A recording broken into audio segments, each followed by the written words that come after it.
Значи минатата емисија свативме дека почит нема, особено кај помладите генерации. Арно и повозрастните не се нешто многу зафалени, пошто тие може знат да ти го почитуваат времето и да видат таму кај што се договорени кои се договорени. Арнома кој се работи за почитување на личниот простор, јадој цигаројни, пиење, размислување некој од поновата ера, да речам, не знам, интернет и социјални мрежи, па за социјални мрежи па да не правиме муаве. Особено на Facebook, кај што владеат тие повозрастните, почитавате не да е малцинство, не ти постои. И то најмногу може да се види по постој, пошто нон-стоп се постира и се коментира. Особено ако некој, не дај Боже, негде онлайн побара совет.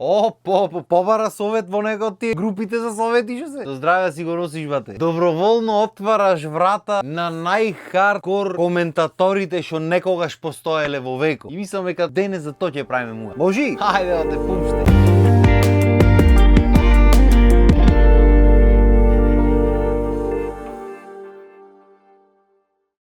Значи, ако нешто не се бара по социјални мрежи, особено во земја кај што сите се знати од два и чекат негде прилика да кажат нешто, тоа е совет. Како беше на старата битолска поарно око да ти изват од муаве. Исто и со советите. Порно око да ти изват од совет да побараш, бате. Напиша нешто, праша, то здравие да си го носи. Додуша не е дека во другите држави во светот е нешто поарно. Особено ако прашањето е така малце, како да речам, нешто што не е за прашање едноставно. Само што кај нас во нашата земја што и да прашаш за поголемиот дел од луѓето нема да е нешто за прашање. Тука би нешто за мајта. Се да бидеме искрени, некои од прашањата можда и заслужуваат дел од одговори. Сам реално си правиме муа. Пошто ако прашаш пример оти е тревата зелена, треба си спремен дека некој ќе ти пише ти не е созреана пример. Там да речем што и да прашаш треба да си спремен на секакви одговори. Треба ти е јасно дека голем дел од луѓето или нема да сватат сериозно или едноставно такви се. Тоа го чека. Значи нема што да прат попаметно и седи дома со телефоно и врти и чека некој пост како дете што чека Нова година, Дедо Мраз поклон да му дојде. И ако не ме верваш, напиши на Facebook совет. И не мора нигде да влегваш, само скролни надолу. Види некој што бара совет, што и да е совет и влези. Мене прво ми излезе. Како ги бркате змиите од дворот. Човекот си прашва практични совети, дали има некој природен начин, нема. Првиот коментар. Клавам слика од политичарите и се бега од бавчата, бате. Ги пиши си ми со презиме, да не ги правиме популарни, пошто доста му е. Само тие се на телевизија, нема смисла пој. И се нормално тука некој ќе се најди навреден. Вели, од тебе да клаиш слика, гаранто па се. Овој му враќа сега, јас од тебе ќе клам во полското WC муви да не влегва. И се добро, подолу има и добри совети. Еве ќе си земиш маче, ќе си најдиш, ќе си клаиш во дворот, ќе ги небитно. Битно мора да има некој ваков. Еве некој си бара правен совет. Му остал таткото на едно дете тестамент и са другите нормално сумља. И се бара совет, не знаеш што да прави. Првиот коментар, да учете турски, снимете серии. Не можеш, брат, да го измислуваш, не можеш да го измислиш. Зато го имат измислено тоа анонимното пишење. Оти ако не прашаш анонимно, тоа е вате. Со здравје си го носиш за цел век од тука натаму. Ако не е од прашањето твое, од коментарите со здравје си го носиш. И за да душа тоа анонимното па уште поќе ги сили да пишат коментари, ама нема врска. Еве подолу некој си прашва детето му е малтретирано од друго дете и како да постапи, што да направи. Првиот коментар. У темница без камери, кратко и јасно. Вториот, ќоте кој од рајот. Третиот, надвор од школа кај што нема камери. Другиот, да го најдиш. Не, родителите се за превоспитвање, дефинитивно. За пред 2 дена го правевме муаве. Гледате што се дешава со насилството, мора. И вие насилство, вие одговор. Са жената прашва дали да пријави во училиште, дали в полиција, дали што тие. Најди го кај што нема камери. Браво!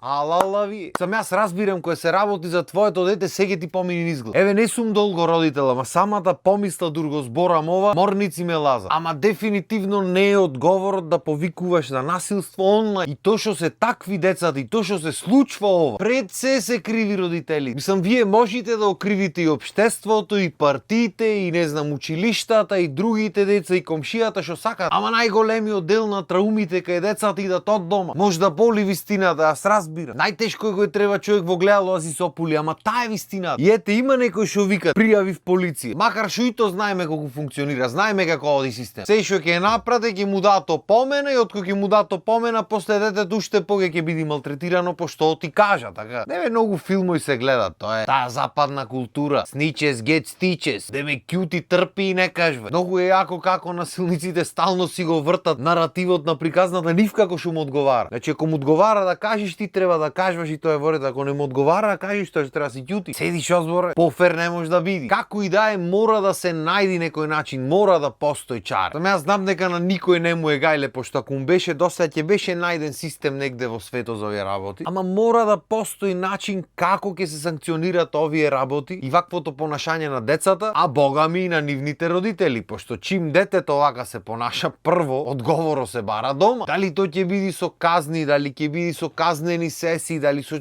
нешто мора да биде. Чаре мора да се најди, пошто ако остеш на родителите, вакви ќе бидат муавети. И наместо сме последни во се во светот, дајте да бидиме први во нешто, дајте ние да најме некој систем што ќе функционира. Да му најдиме чаре на ова работа. Дајте предлози, ако треба цела емисија ќе направиме за тоа. 200 епизоди ќе направиме, не е проблем. Битно да решиме приказна, а не вака по фејсбуци со глупи муавети. Ама како и да е, овие не се советите што треба да бидат. Ете пример, има луѓе што имаат стварно мака во животот. Брато вели, не ми е јасно нешто, кога човек се разведува од жена, дали мора да се наведи причината за развод. Вика, јас имам сериозен проблем, гладен сум, жена ми не готви, само се нарачува храна, сува храна, брза храна, изгладнете човек одоре. Ами сака манџиче да си касни, зелниче, и тоа е сува, ма нема врска. Јас сум сигурен дека има многу луѓе во векот што го имаат истиот проблем. Што дурбиле дечко и девојка само си нарачвале јадење и мислеле дека сега го се земат, сега ќе почни да готви. Опа, ќе се истори од готвење. Ти ако не си ја видел предходно да готви, ако немаш видено што можеш да направиш, што не можеш, не знам што очекуваш. Ти речи тешки нека има јадење дома, дали е готвено, купено, нарачено, какво сака нека е. Макар што друго е графчето од жената го гена, мора ми се пријаде. Ништо денес графче ќе се јади. Извини другар, ако ме пратиш неќам да те стрвам, сериозен проблем имаш очигледно. Туку да видиме коментарите што велат. Првио, направи и услуга и разведи се. Вторио, слободно усреќија жената и разведи се од неа веднаш. Значи како сакаш сврти, жената ќе биде усреќена. Машо нема шанса, бате. Ето подол, па сготви си само, ти мора жената ја ти готви. Значи човек уиди со маха, овие него го напаѓа. Ете, аве пријателе, земи сготви си сам. Подолу, мајка ти нека ти направи. Во тепа човеко. Под него, а пере ли другар, чисте ли дома или и това не? Под него, тешко Наташа одбрала машка како тебе. Таа за жалење не си ти му вели. Изгладнете еден му пи.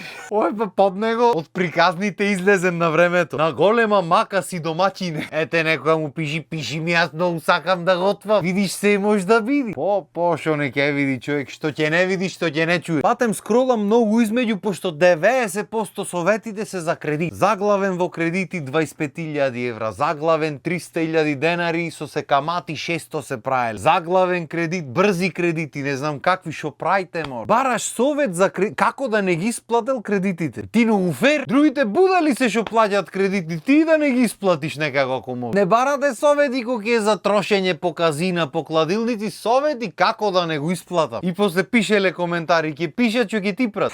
Не кажва доти на пола град му борчат кредитите како да ги исплатил. Ете еден ќе издвоиме и одни. Вика земав што земав кредити од лихварите, брзи кредити ги врат. И после тоа на година го малтретирале со звонење. Ај провал субо човеко, ај да не го барат, да не го искушуват, ме сваќаш. Па подпишал изјави са, па му звонел, понуди му давале. Па не знаев дека лихварите и понуди дават, бе, дота му дојде работата. Да се увате по телефоните, еј, да ти дам 200 за 500 шовике. А ете и овие со кредитите звонеле. И други се жалат, блокирај ги му велат. Значи ти од кога ги вратиш парите, па ти прат проблем, па тек да ги немаш вратен. Ен му вели нека ти датко запнале, ама в кафана негде така без подпишвање. Не бе, луѓето мака си има. И за некој работи може и ќе најдиш совет. Ама нема шанса прашање да помини без некаков мајта. Јарно, ама за жал епизодата може да помини. Времето дојде да се збогуваме за денес, но не очејувај, ќе се вратиме ние пак. Колку има муаве. Битно ви останете си на нашата програма, а со мене се гледаме наредна епизода. Поздрав и имајте убав ден.